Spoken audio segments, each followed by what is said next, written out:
Hello everyone. Welcome back. I'm Bumi, and today we are watching the Manila hostage crisis documentary by TrageDiaries.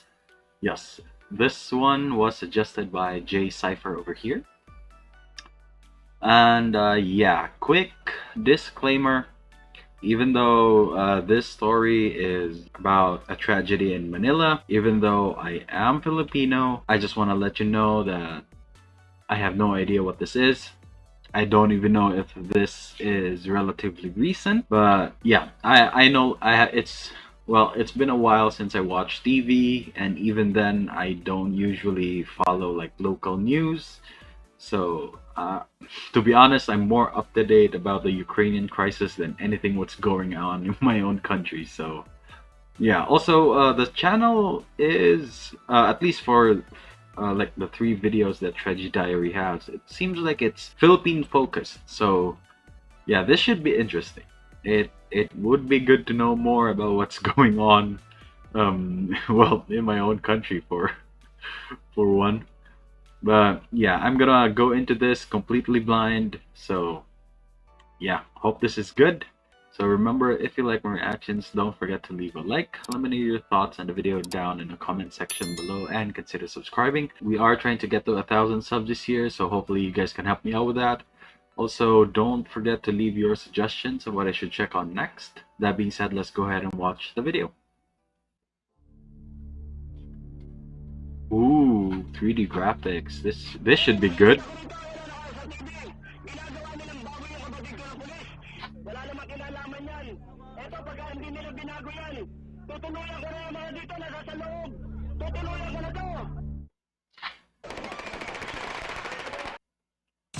Ooh, okay. Yeah, I don't know what this is about.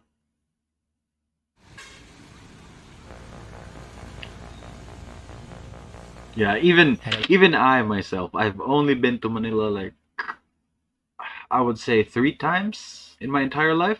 About 9 a.m. on the morning of August the 23rd, 2010, a tour bus driver was casually resting inside a bus, waiting for the passengers to return from a tour in Fort Santiago, a well-known tourist spot in the Philippines.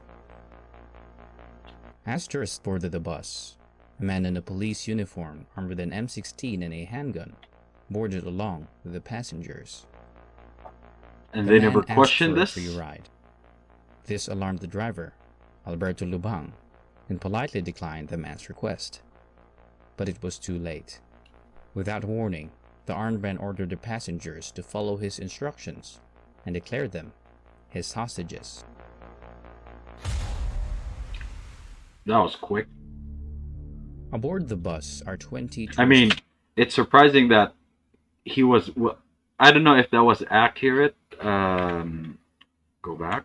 Yeah, I don't know if this is accurate as to what he was wearing, because as far as I can remember, police don't usually have M16s. They just have handguns. So seeing that following a group of tourists is already weird enough for me. So that would have tipped me off.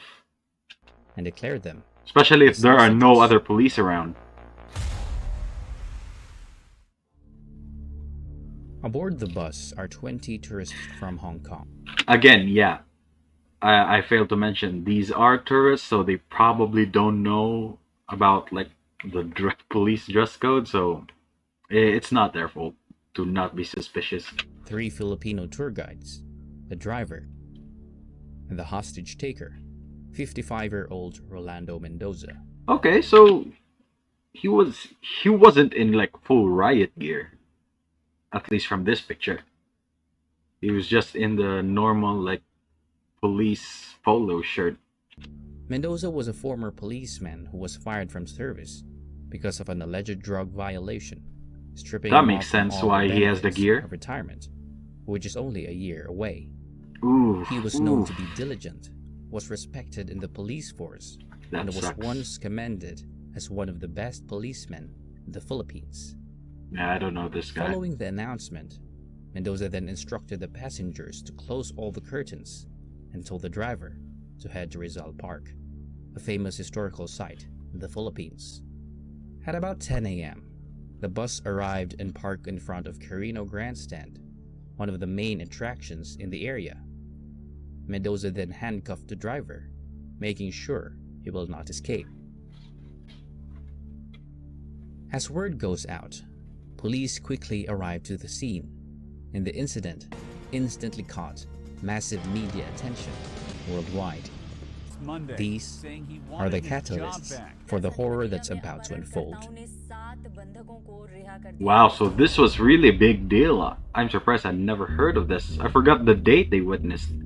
Colonel They Orlando said... Yebra and Major Romeo Salvador, Mendoza's former colleagues, were tasked to negotiate with Mendoza. Mendoza informed them that he only asked one demand: to be reinstated back to the police service. Nah. And if met, Mendoza said, "I will voluntarily surrender with handcuffs on." I mean, of all the requests, well, it was an alleged crime, but come on, let's be honest. It probably wasn't. The first crime said it was extortion, which I've known like a couple of police have been doing. So I don't know. Yeah, but it was a weird thing to say. He was probably just looking out for the benefits for his family for retirement, to be honest. But yeah, they're not gonna do that. Months before the incident, Mendoza had constantly claimed to be innocent in the charges pressed against him, repeatedly appealing to the Office of the Ombudsman, to no avail. Behind the scenes, at the side of the Carino Grandstand, the Manila Police SWAT team are preparing for the worst-case scenario, rehearsing a rescue operation to save the lives of the hostages. The Special Action Force, or SAF, an elite unit of the Philippine National Police, arrived at the scene following an order from the president, taking positions and dispersed snipers all over the grandstand. At the same time, Manila Vice Mayor Isko Moreno is on his way to the office of the Oh, I think Ombudsman he's running for to president grant Mendoza's this demand. year as well. At about 12 noon, following a series of negotiation and an assurance that his case was taken to the office of the Ombudsman, Mendoza released a total of 6 tourists and 2 Filipinos, giving hope to everyone that things are going well. That However, with the that media must have been frantically something. covering stories left and right, it became the turning point of the whole ordeal. Inside the bus, Mendoza has been carefully watching all the news being reported. The bus is equipped with a television, providing Mendoza with live news coverage of everything that is going on. Damn. Suddenly, Mendoza got upset. He was being presented negatively in the news. Well, Due he to did this, take in hostages, Mendoza so demanded for a I don't know what he meeting to go expected. in and do an interview, as it is significant for him to explain his side to the public. However, thinking it was unsafe, the police decided not to send in the media. At about 1:30 in the afternoon, after hours of waiting for the media to come, Mendoza's patience was put to the test. Because his demands were not answered, Mendoza posted 2 shocking signs at the window that says, "Media now," and 3 p.m., deadlock. Mendoza told the negotiators that if his demands are not met, he will execute one person, as Mendoza handcuffed a tour guide. I mean, he was a former police officer. And if it is true that he was good at his job, he probably knows all the protocols on this type of situation. So he probably knows all the like bullshit tactics that the police are gonna try to pull. Along the bus door, Hey, Jollibee. as the police were scrambling to ease the tension, at about 2 p.m., an unexpected guest sneaked into the scene. Police were quick to identify the man as his Random brother, man has entered the SPO2 chat. Gregorio Mendoza. Major Salvador immediately approached Gregorio. According to Gregorio, he was there to help talk his brother out of it. However, a gun was found in his holster, alarming Major Salvador for a possible conspiration, quickly disarming Gregorio right in front of his brother.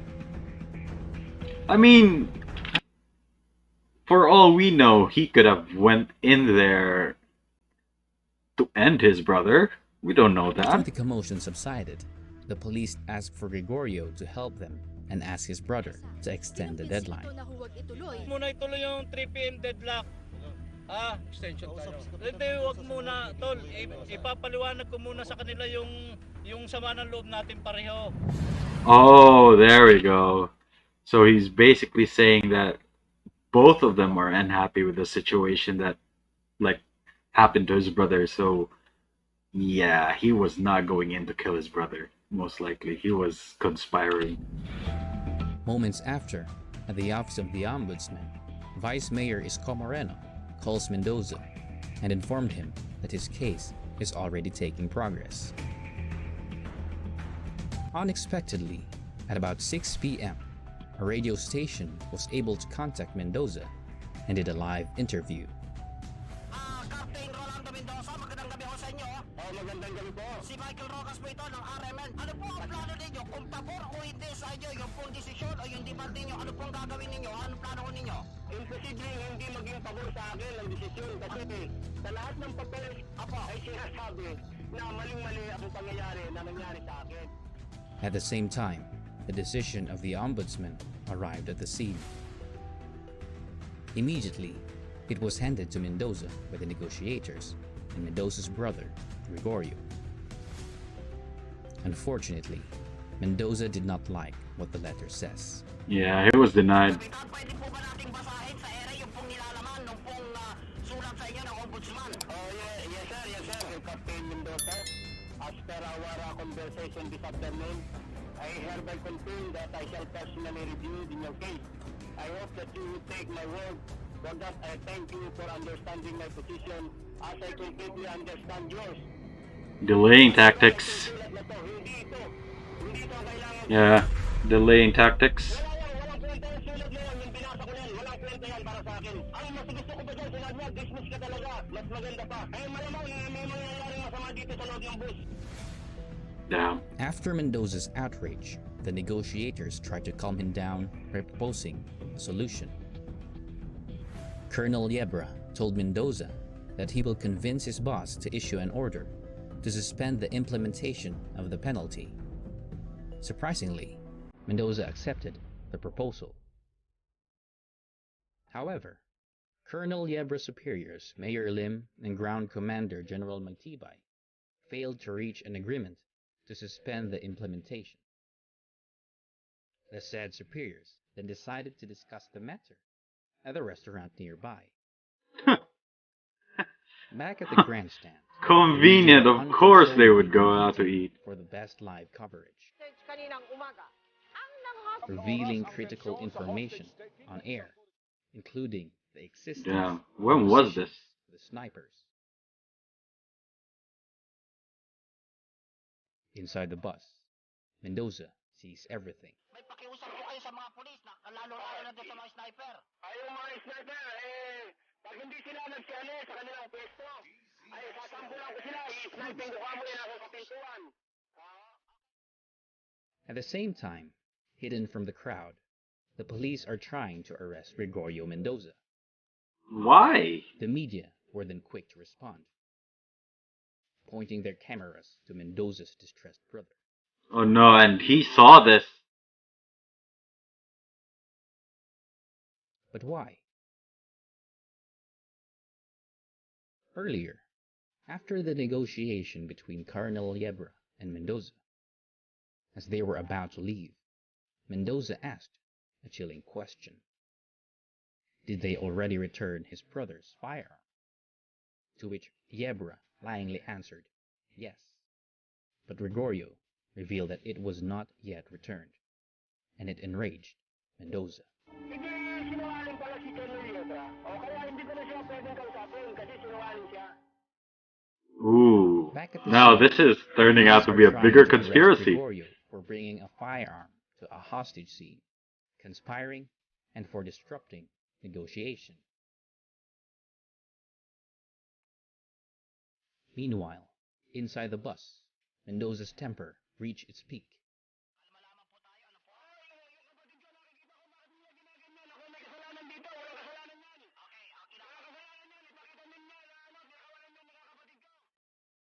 Damn.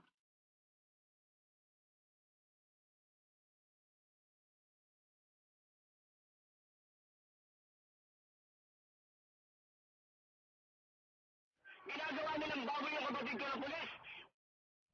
Wala namang kinalaman yan. Eto, pagka hindi nila binago yan, tutuluyan ko na yung mga dito na nasa loob. Tutuluyan ko na to. Oof.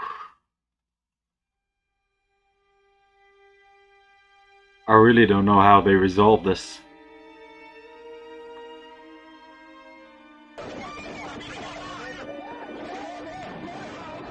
Oh, damn!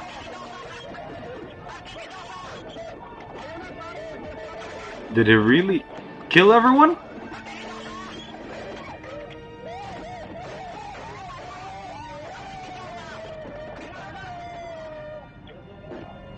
Oh, shit.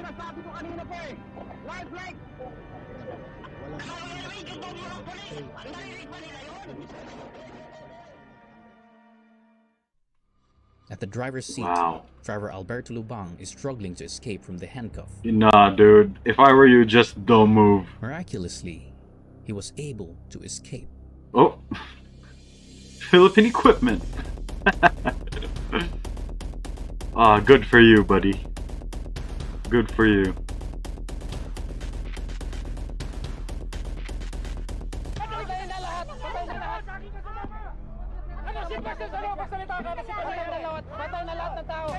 Oof.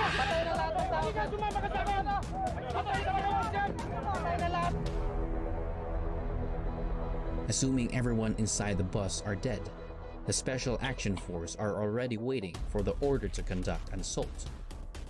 However, Ground Commander General Magtibay has a different plan for the situation.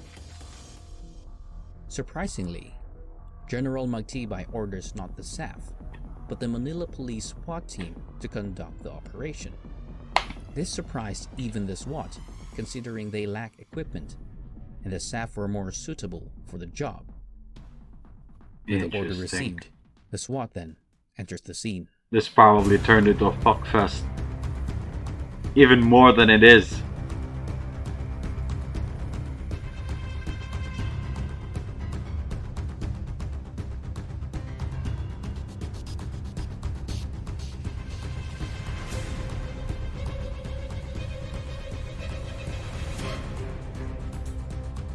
The SWAT tried to break the bus windows just as rehearsed, but the glasses were a lot stronger than the one they used for practice.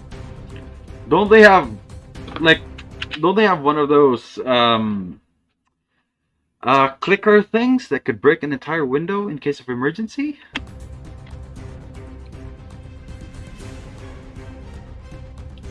A SWAT member then tries to break the door to gain Dude, entry, that was but it was that not was what so they thought. pitiful.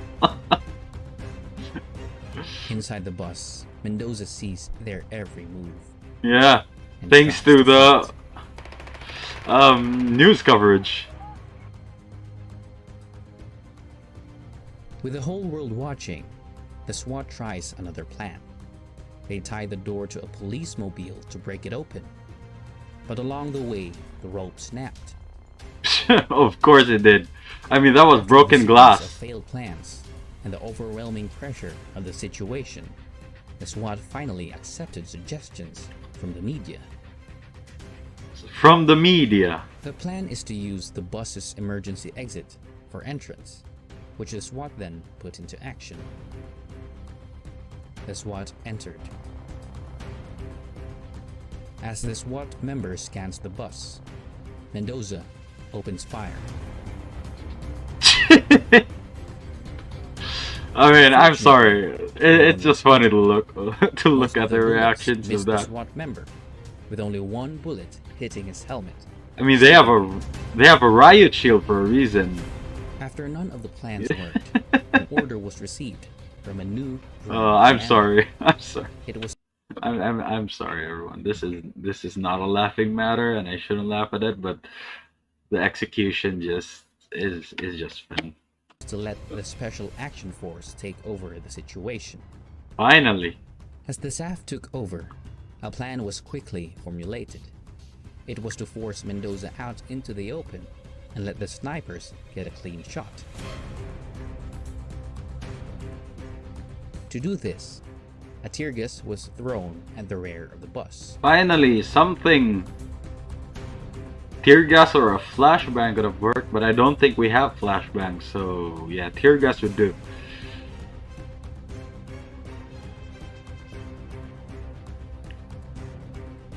And yeah, I feel sorry for everyone watching this live, like on the ground there, because I know the feeling.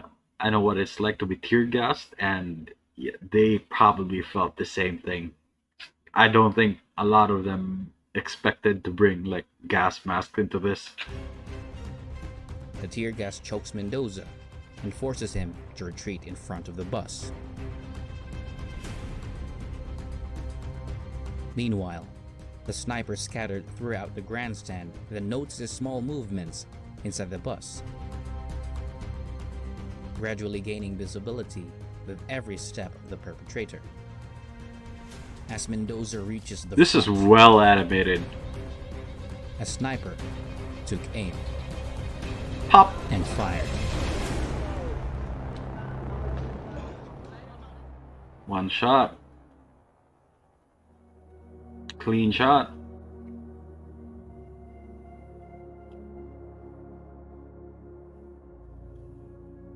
It was over. Rolando Mendoza is dead. Yeah, I don't know how I missed this news coverage. It was reported that a single shot to the head from the sniper killed Mendoza instantly. I mean, he didn't look like he had a helmet, so one clean shot would The have been incident left 9 done. people dead, including Mendoza. Rescuers then were shocked as they discovered that there are still 8 people alive inside. Okay, so not everyone died. Wow. It must have hurt for those that got gassed.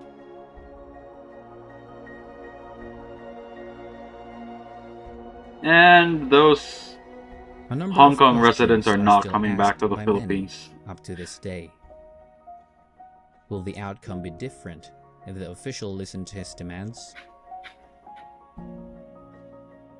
Would the victim survive if the media did not interfere? I mean, that's what the Or would media the whole does incident best. never have happened if So, someone just listened?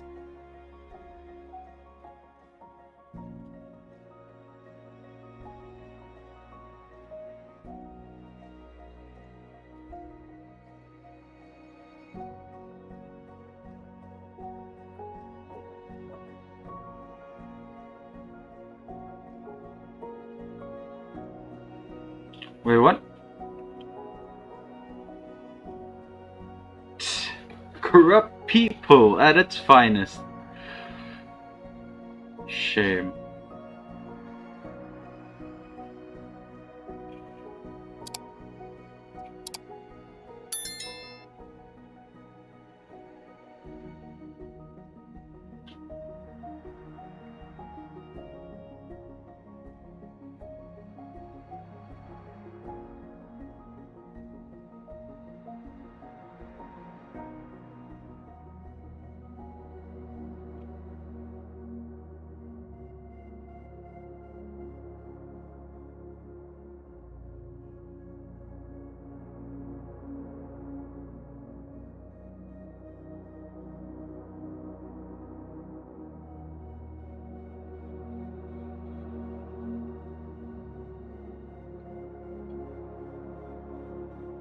Oh yeah, as they should. That was I'm sorry guys, but that was sad to look at.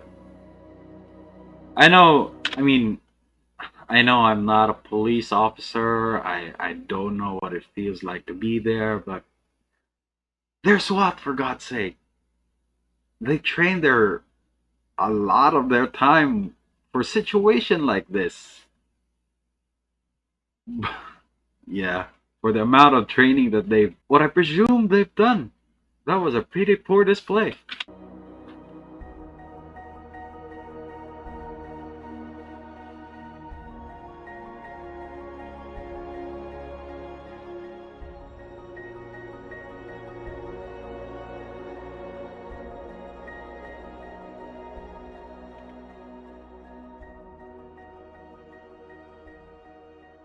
Oh, 2010. Wow, yeah.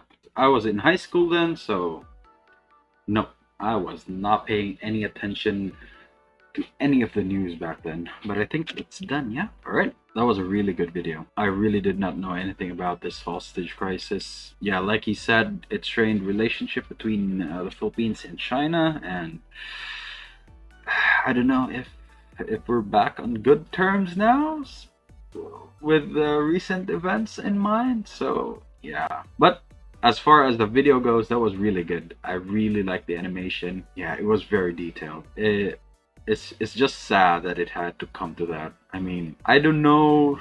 Now we could never really prove it if they did do all that stuff that got him fired. Like I said, there are a lot of corrupt cops as well, so something like that isn't like too unbelievable to imagine. So they could have done it. I mean, the brother looked a bit shady, but I agree that the media shouldn't have been like all over the brother thing when he got arrested. I mean, well, like I said, that's what the media does, right? They will do almost anything as long as they got like first scoop at something. So yeah, bad situation, but really good video. So there's that at least. Yeah, I'm gonna go ahead and probably watch the rest of, the other two videos, because yeah, I really like that one. But that's gonna be it for me today, guys. Link to my Twitter is down in the description below. Go to check it out if you want to, and if you're new here and enjoy the video, don't forget to leave a like. Let me know your thoughts on the video down in the comment section below, and consider subscribing. Again, we are trying to get to 1,000 subs this year, so hopefully you guys can help me out with that. Also, don't forget to leave your suggestions on what I should check out next. That being said, thank you so much for watching, and I'll see you all next time. Bye!